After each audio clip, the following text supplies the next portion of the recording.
We live in a world of constant change. Perhaps true planning lies not in predicting every step of the journey, but in cultivating the ability to recalibrate your course without losing sight of our destination. After all, taking remote control of one's life means continuing to move forward, even when the path ahead is not yet fully visible. In times of high uncertainty, planning ceases to be a well crafted document and becomes a capability. It's not about getting everything right, but about creating enough clarity to take the next step. In the end, those who thrive are not the ones who have all the answers. They are the ones who learn to make decisions in the face of uncertainty. Hello! Welcome to another episode of the Remote Command Hub. Today we have the privilege of speaking with someone whose career has literally crossed borders, cultures, and perspectives. Lieutenant Colonel Gisele Oliveira is an officer in the Brazilian Air Force, currently serving as an exchange officer and Portuguese instructor at the U.S. Air Force Academy. As one of the first women admitted to military pilot training in Brazil, her journey reflects not only professional excellence but also resilience and the ability to navigate different military cultures while building bridges between nations. Today, we will explore how international experience shapes leadership, how culture influences decision making and professional identity, and how gender intersects with these experiences in the military profession. Lieutenant Colonel Gisele, thank you for joining us. It's a pleasure to have you here. Thank you so much, Rafaela. It's an honor for me to be part of your podcast. And yeah, it's an amazing opportunity. Thanks for having me. Thank you. So, first of all, I would like to ask what you think were the main things you learned and the main challenges you had to face during your international experience. I think the first thing that popped up was that studying English in Brazil is not the same when we arrive. We study grammar, study sentence structures, and here everything is different. The native way to talk with people, especially talking on the phone, was my biggest challenge. I was afraid of making a call and receiving a call because the speed of speaking and also the sentence structures are very different. So I would say that was my biggest challenge at the beginning. And the things that I did was English is not my native language. Please forgive me in advance because I'll make mistakes. And I always was helped when I needed, and it was a process. Now I feel less afraid, but it's just like I can handle the situation. But yeah, it's always reminded me at the beginning when I was literally freaking out. It's okay. So maybe when we're teaching Portuguese, maybe some of our students feel the same way because Portuguese is a hard language, It's because we are native speakers, but not as easy to teach them. I tell them all the time, comparing my journey as an English learner and their journey with Portuguese. And I say, I did that mistake, I did that. So don't be afraid of making mistakes because we always are, I cannot conjugate the verb in the correct way. No, the goal is communicate. So when you're trying and people see that you're trying, they understand and they help you. So this was very positive when I was trying to communicate and I could see empathy in the other side. They were helping me, so I could develop my confidence to speak and deliver my message. So this was the first challenge. And what I learned in this process, I would say that it was a self-learning, like pushing myself out of my comfort zone. Because maybe while you were writing in English or reading English, you were in your comfort zone. You can look for a dictionary, you can ask for help in any tools. We have great tools available online, but while you're speaking, it's natural. In that time, you are looking to the people or sometimes on the phone. and pushing yourself out of your comfort zone. And it's okay to make mistakes. And that this was my big, like, the lesson I learned with this transition process. That's interesting. And I was wondering as well that in the United States there are lots of Spanish-speaking people, but not necessarily in all states. How do you think it is in Colorado? I was surprised when I was getting tested for my driver's license that we could do the test in Spanish, but I pushed myself to do in English. I won't do this because we can understand a little bit of Spanish, and I had some classes in the past. So in that time, I would be more comfortable taking in Spanish than in English. But I said, no, I will try in English because I need to push myself to that situation, and worked. I have my driver's license. And it's not as much as in other cities. I visited Orlando, I visited San Francisco, recently Las Vegas, and you can hear Spanish all around. But in Colorado Springs, you can find some, but it's not as much as in other big cities. Thank you. So the next question, at what point did you realize that working in another country would require more than technical expertise? In my first opportunities in my department, I figured it out. It's not gonna work. It's not only the Portuguese and only the exchange person, but interpersonal. So in my first contact with my colleagues, preparation for the semester, I arrived in US in April of 24.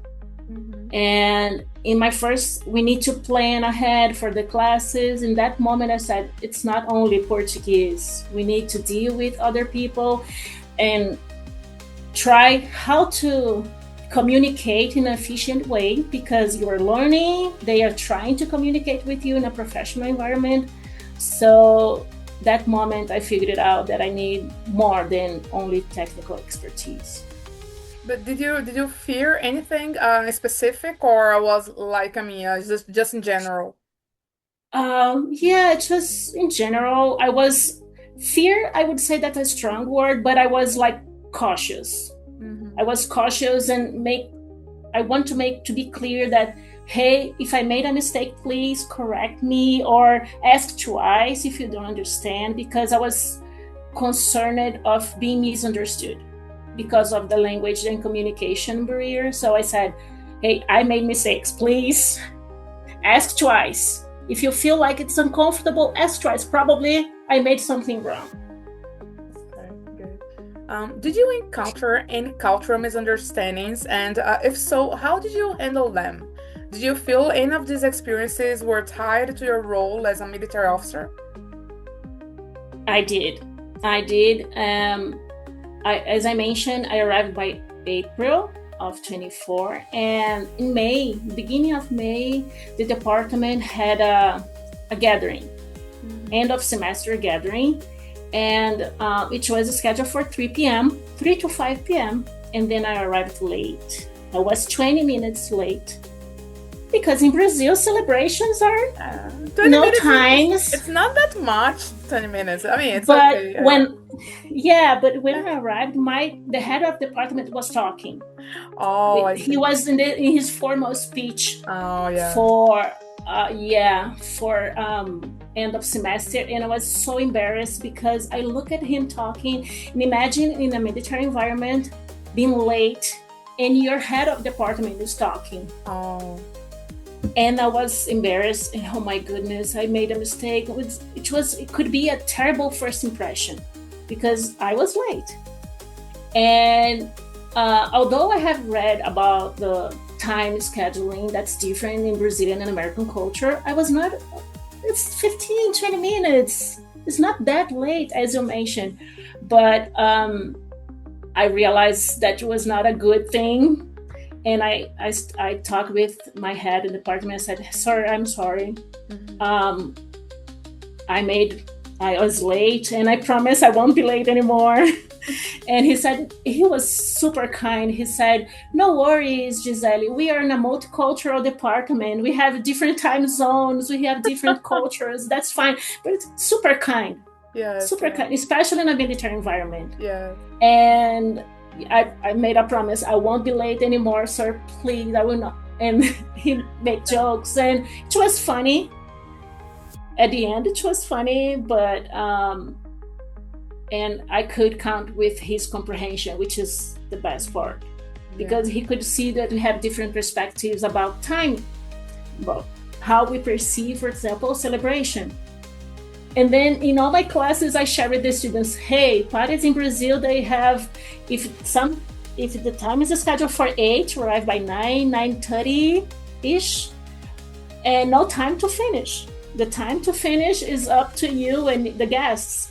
And they make fun because it's totally different than regular American culture. Yes, I was going to mention that they sometimes they are really worried about what the time when the party is going to finish, because when they send the invitation, they actually say from this time to that time. So you are really required to leave at that time. So they would have, I don't know, like 10 minutes or something for, if you are just, oh, let's just finish this conversation. But they're really strict about this. Yeah, about the time you leave. Yeah. Absolutely. And when I share with my students that we have, in general, if you think about party, there's no time to finish. Yeah. It's about if you're excited and you're enjoying the party, the time goes and you don't and you are not worried about that. So it's interesting that I made this mistake in the beginning, and I always share with them those different perspectives in class. That's good. Thank you for sharing this with us as well. Next question. What aspects of Brazilian culture have become more meaningful to you since living abroad? I would say that our warm way of feeling. We are close. We care closely. They care about each other in a different way. But we Brazilians and maybe Latinos in general, we are close, our family, we have big families, and we care in a different way, especially hugs. We hug, we kiss, and it's different to do this. And so sometimes when I meet a friend or a colleague at work, I always ask, may I hug you? Because I ask that permission because I like hugging. So I ask permission, may I hug you? And most of the time they allow me to hug, but I respect that difference, and I always ask for hugging, like a hugging permission. That's interesting because I lived for 1 year in the US, and then my environment there, it was in Virginia. I had this feeling as well that I arrived at somewhere and then I want to hug somebody. So of course not right at the beginning, but then with time I just kind of did not really do that anymore. I was just doing like handshakes, and so it was interesting because when I came to Brazil, I started like just having handshakes with people, that I would just do our normal thing as like hugging or kissing, but then I was like just using handshakes. So I think it's really something that we have to watch out in a way, because when we are in a like an educational setting, they have some strict rules about this. How did you find it when you were like teaching? How did you feel about this? Was it hard for you at the beginning? With the cadets in class, we already have some kind of distance. And I try to build an environment, like a warming environment, but still respecting professional boundaries. So in day one, we have one section only about rules. And then I always say that in our class should be funny, but respectful, with a respectful environment. So we can say almost everything, but respecting each other. So, and I didn't have any kind of problem about respect or mistreatment in class. And with the time, we developed this kind of course, I cannot hug all my students. Because we are in a military academy, but we have sometimes, especially on Fridays, they're so tired. It's normal. Any student are tired in a Friday, especially in a military academy. So on Friday, sometimes we have games. I bring bonbons, Brazilian chocolate candies for them, and they bonbon, and then we make games in class to try to wake them up. Let's play. Of course, in Portuguese. So we make some Kahoot or some Portuguese activity to make them awake and engaged with the content. Yeah, that's interesting. Sometimes we also think that they really enjoy like brigadeiro as we do here, but then I mean most of the times it's not really like so sweet. With lots of sugar. Yeah, so they sometimes they ask for like farofa or something, and then you're like, really? Do you really want to taste this? I mean, it's we don't really think this is something that anybody would like to taste in first place. You know, just I mean together with like beans or something. But did you have any kind of surprise in terms of what they would like to try in terms of Brazilian cuisine? How was it? We had some opportunities to do this. We have a conversation table once a week that we met, and I scheduled last semester one conversation table with brigadeiros, and then we went to the kitchen and they cooked the brigadeiro. And it was interesting because they could see and learn and repeat at their home. And some of them, they made the perfect ball of brigadeiro and they love it. They love it. We made brigadeiro and beijinho. Oh. And it was very interesting to have this experience with them because they were curious to learn and repeat with their families. Yeah. Oh, that's so and nice. Also, yeah, and we had one activity with capoeira and feijoada. Oh, do you know how to play capoeira? I don't, but I found a capoeira group in the town, and they came for a workshop. Wow, which was an amazing experience, and nothing better than feijoada to complete the morning. And then I made feijoada, and they said, "That's so good! I love it, feijoada!" And of course, guaraná. I could find guaraná, which was great. They love it, feijoada, because our cuisine, I would say, it's intense for American standards. But they said, "It's amazing, I love it. I please share the recipe. My mama is gonna love it." And it was very interesting. Maybe next semester we're gonna do a churrasco. Wow. I'm trying to organize. This is going to be a more like carioca cuisine because of course they have everywhere, but here they really love it. Yeah, so but it's interesting because Brazilian cuisine is in general the Americans like it, but it's not really something that they can find so easily. It depends on the state where they are. Yeah, and here in Colorado, basically I buy on the internet the ingredients and then I prepare for them. Yeah, sure. And looking back, what personal strengths proved to be more relevant during this process, particularly as a woman in the military? I would say, first of all, adaptability. Because we are all the time trying to adapt to the new environment, to the new structure. Even though I am in a military environment, Brazil and US are totally different. And I would say adaptability is, and of course ownership. As I mentioned, I was concerned about misunderstandings, and I would say that ownership is also relevant because you say, "I made a mistake," as I mentioned in the episode that I was late. I said, "Sir, I was late. I'm sorry. I won't do this again." Because when you get that ownership about your mistake, especially in US, when people, they trust you if you're clear, if you share, "I made a mistake, I won't do this again." So I would say, first of all, adaptability, and second, ownership of everything, especially about your mistakes. Yeah, like an honest conversation, when you have something, So next question, how has working in two different military cultures influenced the way you think? How do you evaluate that? Wow, that's that's really interesting, because I would say professionally, it opened my mind to that I could see two different ways of thinking armed forces, our Air Force especially.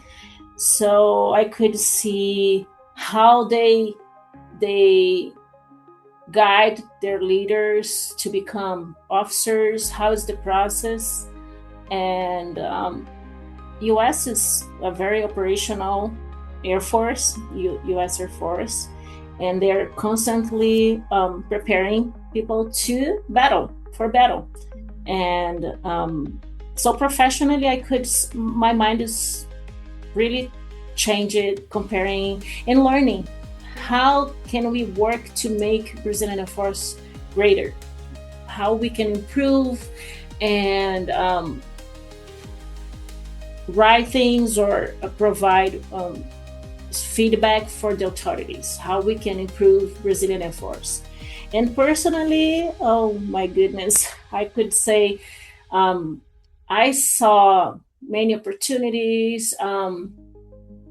I learned a lot, and I try to learn every day, so I enjoy every minute in class with them.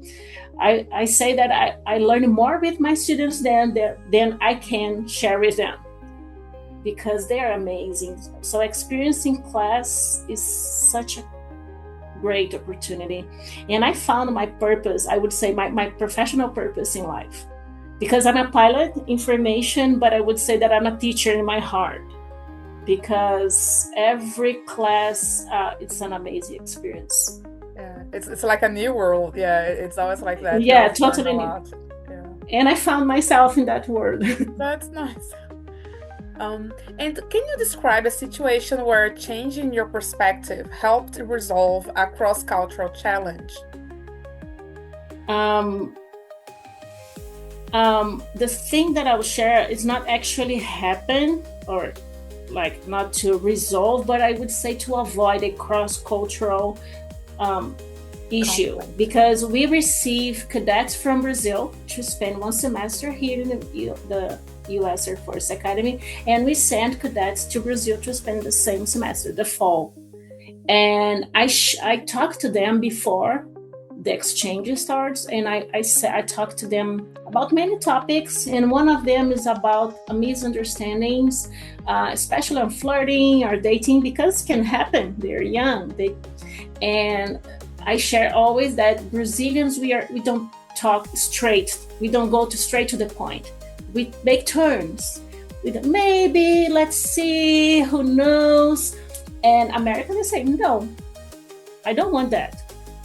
And this way of talking can create a problem.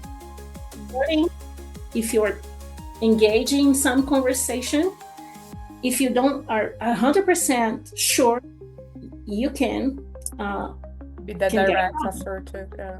Yes. And I always share with them, hey, I'm not talking that you are going to do or not, but pay attention to the way of communication. In Brazilian culture, we don't go straight to the point. So it doesn't mean yes or no. Be sure. And also for the other side, like Americans in US, no, the way of talking, if you're flirting, is a different perception. So don't make inferences of the way of maybe body language, or no is a different way that we do in Brazil. So it's not actually, as I mentioned, it's not resolve a cross culture, but it's still a challenge that can happen. And so far, no problem. No problem. So it's effective. Yeah. Yeah.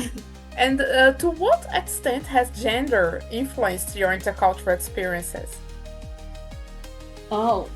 At the beginning, I was kind of attentive, because I was the first female exchange officer in the group. We have 6 exchange officers, and then in this current group, and I was kind of, hey, what could it be? I'm the first female officer, and it was totally smooth. The group is amazing. We make fun during lunch. We share cultural experiences. And so in our day by day talking, I couldn't see any difference. So as in the department teaching language, no difference. I could say that it was very smooth. That's nice. And how long have they had female pilots in the U.S. Air Force? Oh, since the 1980s. I saw 1980s was the first female pilots. In the academy, by this time, or a little earlier, but by this time, the late 70s, early 80s. So yeah, so it has been a little bit longer. Yeah, so yeah. As one of the first women admitted to military pilot training in Brazil, what challenges demanded the greatest adaptability from you? Looking back, what do you wish you had known when you first started your career? That's a very challenging question, but I would answer backwards. I wish I knew that I could do anything, because at that time, as a young girl, I felt very insecure, especially in the flight training sections. Sometimes I was shaking. Because I was afraid if I made a mistake, if I fail, what would be, because we have the risk during the all formation, we have the risk to be disenrolled. I was really afraid about being disenrolled during my formation in the military academy. So I wish I was more confident. So that was the first thing. And the greatest challenge that demanded the greater ability, I would say the military academy per se, they have big challenges based on the result they need. They need a warrior. Independent on the branch, it's needed a warrior. So we have many challenges, and since we are the first female pilots, both parts were like, what's the next step? What's going to happen? Are they capable of flying? Are they, I don't know. We had some literature about female pilots, but leaving that in the academy, which was a two-way, we are both questioning. I was, can I do this? And they were, can the girls do fly? Can they handle? Because being a pilot is different than being a military pilot. And yeah, I would say, regardless all the military challenges that all of us we have during the formation, I would say being the first group of military female pilots was these two-way expectations, because we had different expectation. Are they able to handle that? Are they capable of? And we were questioning ourselves too. That's interesting, because the way you say it's like, you were just behaving or not behaving in a way that you expected, that you thought you were expected to behave in that environment. Yeah. So for that, probably you just, felt like maybe, I don't know, like engaging in sports, let's say, doing something, and you didn't really do it because you thought it wasn't the expectation. What do you think? Thinking now that it would be one thing that you wish you had done, and then you hadn't, because we had this feeling that it wasn't really appropriate or something compared to male pilots. Yeah. I wouldn't change anything, because at that time was the best that I could think and do and leave. But I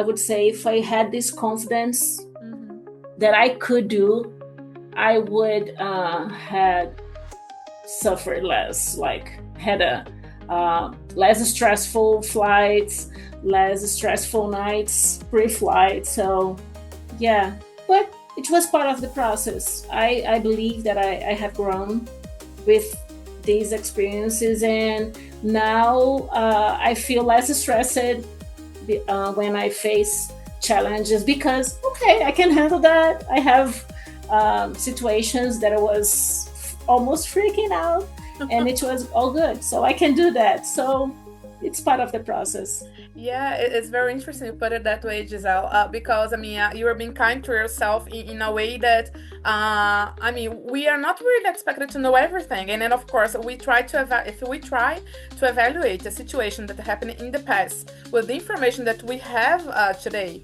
You mean I mean like generational, issues. So it's unfair to you because I mean we kind of evolve, from time to time in terms of how you face specific challenges like gender issues there or any other kind of issue. So sometimes we say that, oh, people in the past, they were wrong about this, such and such. But then you say, okay, but I didn't really have this information in the past, so I was doing my best there. So it's not like, I mean, I could have done anything different, because it's so easy for you to say it now, not back in time. Yeah. So it's that's very interesting. Yeah. It shows that you are culturally aware, very culturally aware. Yeah. It confirms, that. Yeah. So, our next question would be, I mean, how has your international experience changed you personally and professionally? You talked a little bit about this, but what do you think is like, I mean, stronger when you feel about this? Yeah.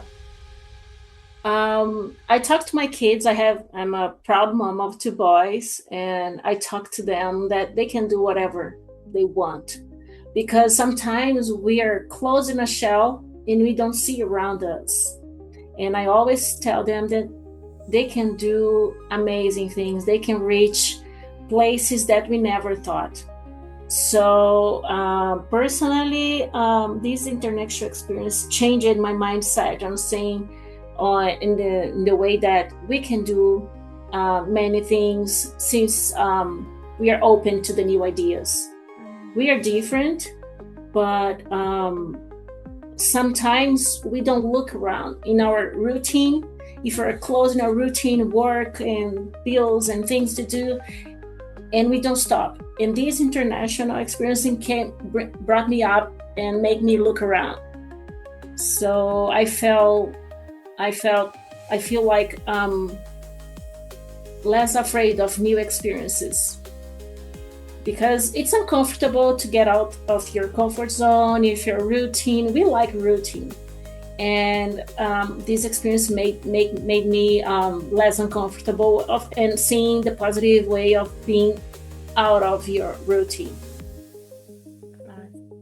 And has conducting research on women in military aviation changed the way you interpret your own career? Absolutely. When I was presenting my research, I figured out that it was more than academic, because it was a personal connection with myself, with my femininity. Because for many years, I tried to avoid my femininity, not in a general way, but as in a pilot's environment, in a squadron, operational squadron.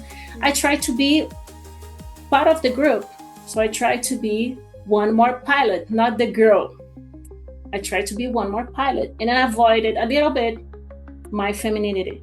And researching about that, connecting to that topic, made me to realize that's important to show and to share your femininity, and also to support other women in the military, because we are military. We need to accomplish the mission, but being women in the military make us different. And I got connected with that I was trying to avoid, and I felt like I made years of therapy when I presented my research. In practice, it was free therapy. It was funny, but yeah, I felt connected with my ancestors, my female ancestors, my femininity, and now I feel 100% confident to share that and say, we are here, we need to accomplish the mission by men, and we need to respect our differences. We are military, so we are similar, but we have our differences and we need to respect them. And it's interesting that you say that, Giselle. And sometimes, there is the issue of, female pilots having, children. Of course, male pilots also have them, but female ones are, of course, going to be pregnant. So, how did you face these? In your career, yeah. How did you deal with that? Your feeling of having children or not? It was always my dream to be a mom. So I have two boys, and having them was a first choice in my life. So I would say that it was not an easy choice in how to deal day by day as operational pilot, because nursery and also family support is not the same when you're moving from city to city. It's challenging, but they were always my number one choice. And it's not we need to develop as armed force to the support, because it's nature. And I could see a little bit in US. They have a strong support network support, because they understand that the geography moving impacts in your capacity to be available. But yeah, it's a process. I would say we have a long journey about that. It's still in my research. Maternity appeared as a breaking point in the career for female pilots. It's perceived as a end of line. Really? It's my research. Yeah. It was in that time. Maybe things has changed. It has 5 years that I have collected the data. 6 years, and it should be interesting to have a review about that point. But at the time that we make the focal group, we could observe that maternity was a breaking point in the career, which I would say personally, it's understandable, because most of the time the priorities, they change. You are not able to be like 1 week out of home for a mission, because you can have a baby of 8 months old, which is still. So there are many things to be considered, and in that time it was perceived as a end of line. So my point of view, depend on the mission, depend on the squadron, you can deal with both, but it's still challenging, because you can have a mechanical issue in the plane and need to extend your stay. So we still need to develop in Brazil to develop our support for that situations. But yeah, it was interesting to see that. Yeah, I think what changes is actually having like a support network. Yeah, something that's more effective. Yeah, not just because, of course, you are moving from city to city sometimes, because of work, but in general, yeah. For women, they have to have this network, and sometimes it's not really something that is available. Sometimes we just say, oh, we have family around, but sometimes you do have family, but not necessarily they're going to be there all the time. They're going to be available. So I think maybe there could be more effort or more policies in terms of institutional support networks for them. Yeah. So do you think that it has changed? The way you see from how to evaluate not just the military, but in general, when you talk about women that are professionals and also have kids. Do you think that how do you see that it has changed? Like in decades, like 2 decades time or something. Yeah.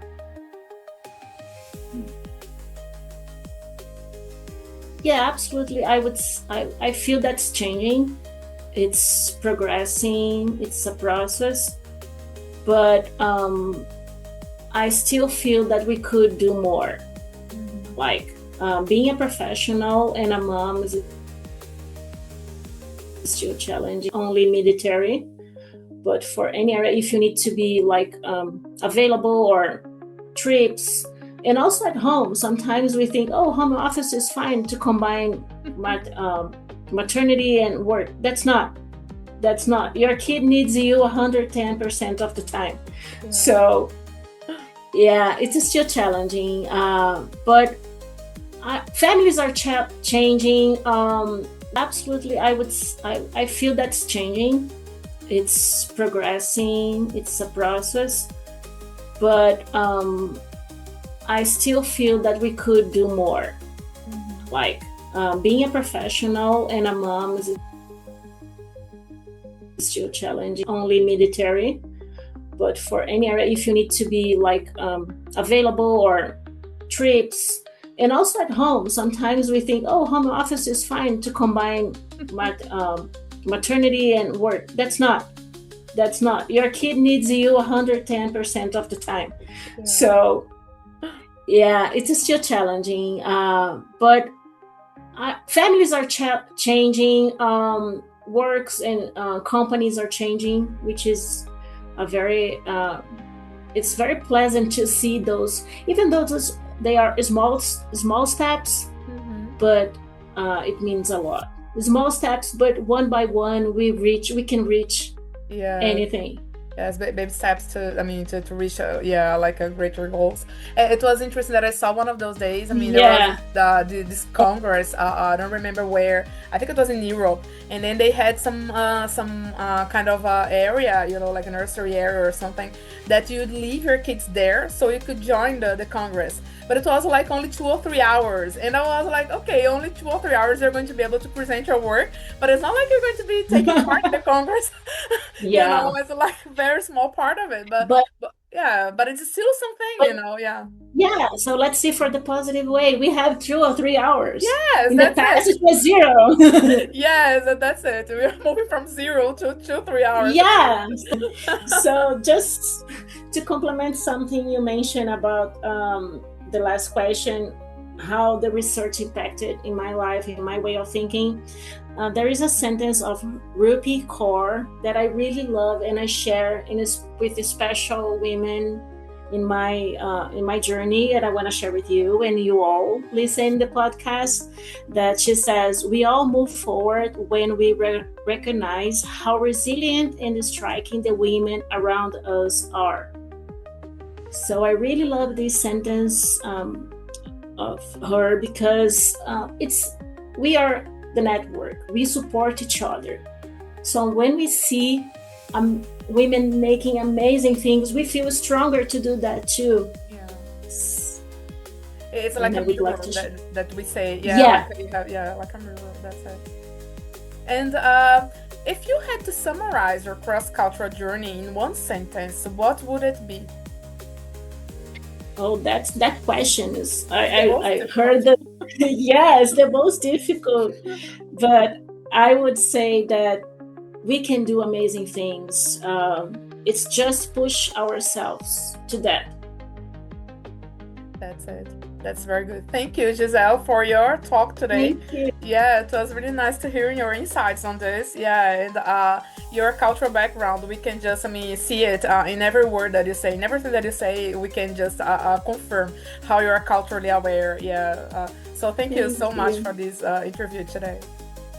Thank you for having me. It's my pleasure to be part of this amazing podcast. Bye. Bye. Thank you.